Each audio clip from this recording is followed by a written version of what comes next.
everyone, it's Christine and welcome back to Paranormal TV. So today we are going to be doing my second part to the Warrens video.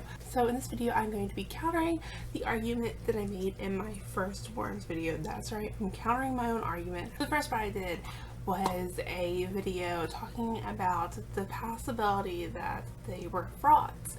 And in that video I said if you would like I could do a second video where I could be unbiased. I can research this a little furthermore with the possibility that they are not frauds, they're telling the truth. I want to say before we get started, I got quite a bit of hate on the first video. I got a lot of positive feedback too, but there was a lot of people who were not happy with it because it's just an opinion. I was respectful in that video.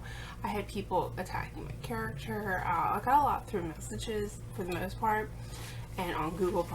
Some people actually apologized to me for how they came off, and other people were just very, very rude. Just providing one perspective. And in this video I'm doing the second perspective. So if you're just now watching this video, I highly recommend you go over to the first video because I'm not going to go into as detailed as I did in that video just because it will be forever that we're sitting here for. So I'm just going to touch on some points that I made in the first part but kind of counter the argument. At the end of this video I'm going to be telling you guys my final thoughts after researching both sides. I'm going to tell you what I think about the Warrens. There's always going to be more evidence to disprove the paranormal than there is to prove the paranormal. I got a lot less evidence and a lot less things to talk about in this video. I only have 2 pages. The last video I did I had about 10 pages. It was very difficult to find, but even though I only have 2 pages of information here, some of it is super juicy and I kind of can't wait to get into it. So let's just get into it. I feel like a lot of people who watched the first video who had a problem with this part are going to really like my counter argument. A lot of people didn't like what I had to say in the first video for this.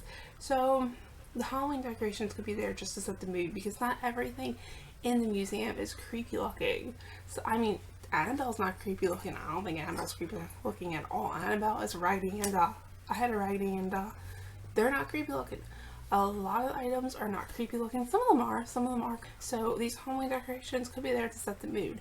And maybe as the museum expanded, they really didn't have as many places for the Halloween decorations, and that's why it kind of got muddled into the museum.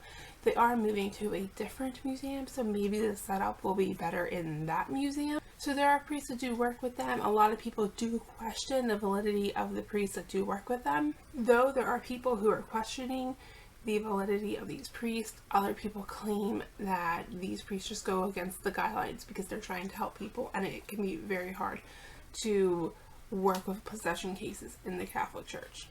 The sun just went away. This is the good stuff. I'm excited about this. So the owner of the Conjuring House, I talked about her in the first one.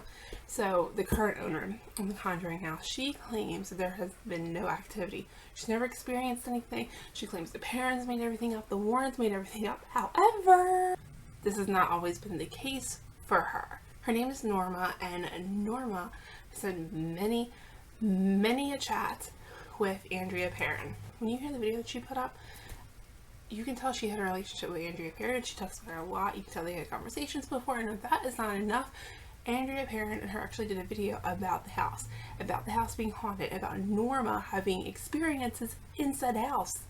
And if that is not enough for you, this lady's house was featured on Ghost Hunters.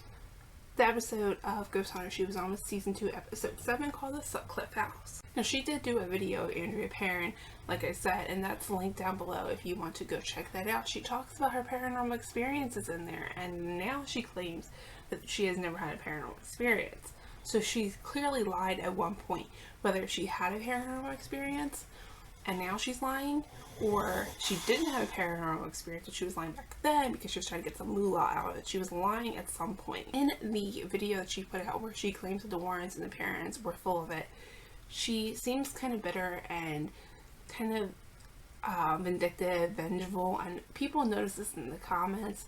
And I wanted to say that in the video that she did with Andrea Perrin, that was not her attitude at all towards Andrea. They seemed very friendly. They seemed to really like each other. It seems like to me something went wrong with the friendship. Some people allege that Norma, the current owner, actually introduced Andrea Perrin to the producers, and that's how Conjuring came about, and it was all Norma's doing, and that Norma is just jealous because she didn't get any money out of that deal. I don't know if that is the case, but there's definitely something going on with Norma. She definitely lied at one point. So Shiva was a real person, and 3 of her children did die, and I did talk about this in the first video, but she was real and 3 of her children did die. They didn't die the way that the Warrens claimed that they did. I mean, I don't really know how mediumship works. I'm not a medium. Maybe things get a little wishy-washy, things get confused. I don't really know, but she was a real person. I want to talk about the Snedeker haunting, which is a haunting in Connecticut. Just a little bit. I don't have a ton to talk about.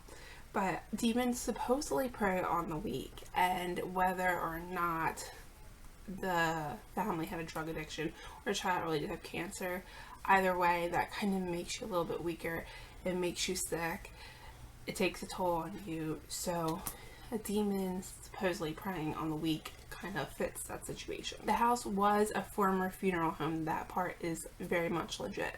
So we talked about Ray Garten a lot in the first video, and Ray Garten claims that he doesn't believe in the paranormal.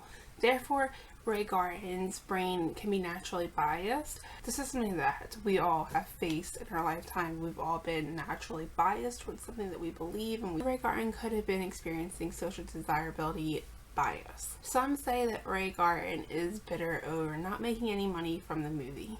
So now we're going to be talking about Enfield Poltergeist. Janet did admit to faking some of the evidence. She didn't admit to faking all of it though.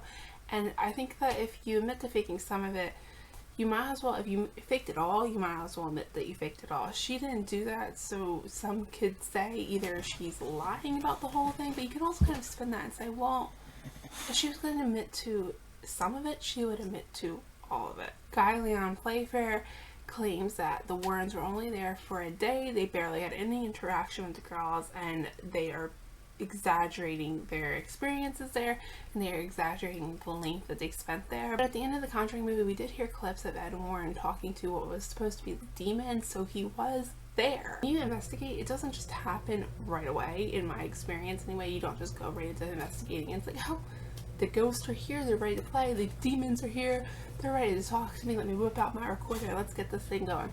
No, it usually takes a little bit of time, so I do feel like the Warrens were probably there for more than a day. One of the mods on the Dave Schrader's Darkness Radio had felt the same way too. He said, and I quote, Playfair is kind of talking out of his ass. I thought he was talking out of his ass because of the recording at the end felt like he was just being bitter. And that's a mod on the site that Lyon Playfair did the interview for. So I feel like that's saying something. I want to talk about this Amityville horror pic. This would be me stretching it, but everyone like talks about this boy here, but do you see anything above the boy? What is that? Whenever I saw that picture, the first time I saw a picture, which was years and years and years ago, but the first time I saw that picture, I thought that was like the demon showing itself. I was not in this house. This could have been anything. This could have been something on the door. I've already said I do not think the boy is paranormal, but I always thought that the thing above the boy was weird. I always just kind of found that weird that nobody ever talks about that. Does anyone else see it? Last but not least, one of the Lutz children claimed that George Lutz practiced black magic. I've heard this before, but somebody also pointed it out in the comments, so it kind of jogged my memory. I was like, oh yes, I remember that. And there's actually a documentary called My Amityville Horror. I couldn't watch it because I tried to look for it on YouTube, and the only one I could find is one you have to pay for it. I didn't really want to pay for it, I'm not gonna lie. That is everything that I could come up with. And I want to talk about my opinion. I still think they're frauds, guys. I really went into this with an open mind. I tried to find as much evidence as I could. It was really hard to find evidence, really, in general, so if you have any, please leave it down below. It was hard to find, but yeah, I still think they're frauds. I was talking to someone and this kind of disappointed me because they said that they still did a whole lot for the community. Even if they're frauds, you kind of have to adapt to the times. I'm like, no, in my opinion, you should not fake this kind of things. I would never fake anything, and I don't think other people should either. I don't agree with you should adapt to the times kind of thing. I know a lot of people do agree with that, a lot of people do it, so that kind of like broke my heart a little bit. I was like, no, we should not adapt to the times. Let's all just be honest. I respect honesty. There's a possibility they started out with, you know, a good conscience wanting to help people, and then they realized they could make money with this, they could make bank, and they sold out. I think that Norma, the current owner, she lied to begin with. I think she never had a paranormal experience. I think she thought, I can make money because they made money. I'm going to sit here and I'm going to put myself on TV and I'm going to put myself on YouTube and I'm going to make money with these fake experiences because somebody else made money off of their experiences. I think that she saw an opportunity to make money, and when it did not work out for her, that's when she started to speak out against the parents and the Warrens. I don't think it was because she really disagreed with them and she was so appalled. I mean, people may have trespassed on her say. I believe that they probably did, but I don't think that was the cause of her making those videos and claims. I think that she's money hungry, and when it fell through for her, this is what happened. And whether she's money hungry or not, nobody should be going on her property. That's just wrong. So if you are considering that, don't do it. Be respectful. But I do think that it was a money hungry thing and it went south for her, and yeah, here we are. If you do believe them, that's fine. You're entitled to your opinion as I am entitled to mine. So don't take offense to this if you believe that they're being honest and they're being truthful, and I don't. So if you haven't seen the first one, I highly recommend that you go watch it. I hope you enjoyed this video. As always, if you have any more evidence that you would like to conclude, please leave down in the comments, because I had a really hard time finding the evidence out. And some people tell me that they had evidence that they wanted to share with me for my video, and nobody came through and gave me any evidence. So that really sucks, because I was really hoping somebody out there would. You guys can leave something down below that's constructive towards this video, do so. And if you have any evidence to add to the first video I did, you can do that there. Thank you guys so much for watching. I know I talked a lot, so I'm gonna go. I hope you enjoyed. Let me know what you thought down below, and I will see you in my next video, guys. Bye.